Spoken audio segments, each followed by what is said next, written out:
There is a crime against the sunnah though. There's a crime against the sunnah that I want to warn myself of and all of you of. And that is when you say something is sunnah and it's not.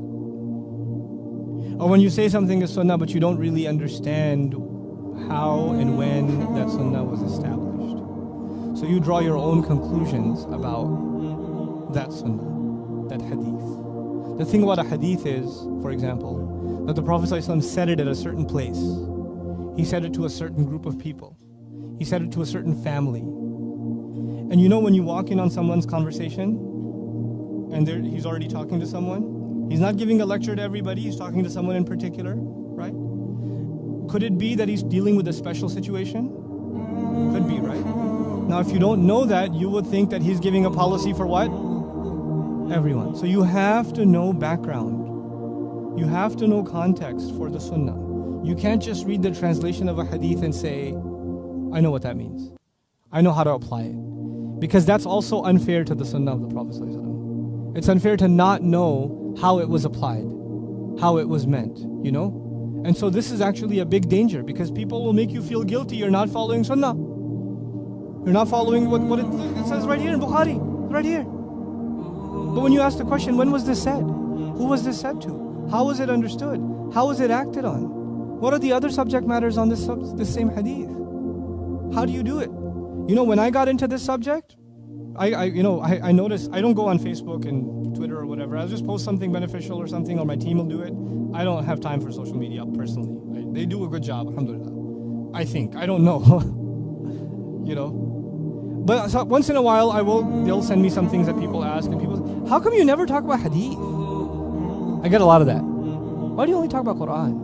You know why I do that? Because I love the sunnah so much that I'm scared to talk about it, something that I don't fully grasp. When I have a question about a hadith, I literally fly. I'll take a flight to a muhaddith and sit with them and ask them. Because I want to understand it properly. Because it's happened too many times in my own life. When I was learning about Islam, I learned about a hadith and I sat in a halaqah and somebody explained it to me and I thought I knew what it meant, and later on I found out that was completely wrong. It was completely missing the entire context. And I got so scared that I'm gonna hear the messenger's words and not be able to decipher. You know, Quran studies I've been doing for 15 years, I kind of know what to do. I know which tafsir to go to, which language sources to go to, which books to study. But hadith science is a complicated science. It's a deep science. I don't have the brain cells for it. But there are some people I know that do, alhamdulillah. So I need to take advantage of them. And I do this out of awe and out of appreciation of the people who, they've dedicated 40 years to studying just hadith.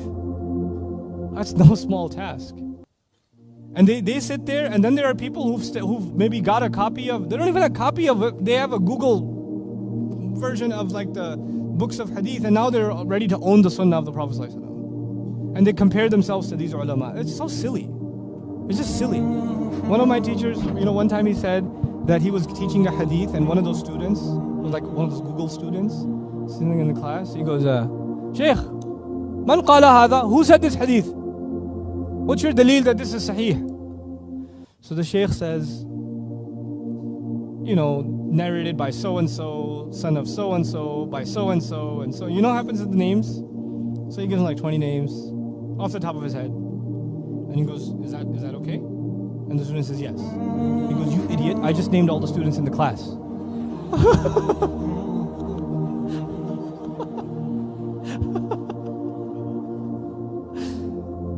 People want to feel like I got the authentic daleel. You don't know what you're talking about.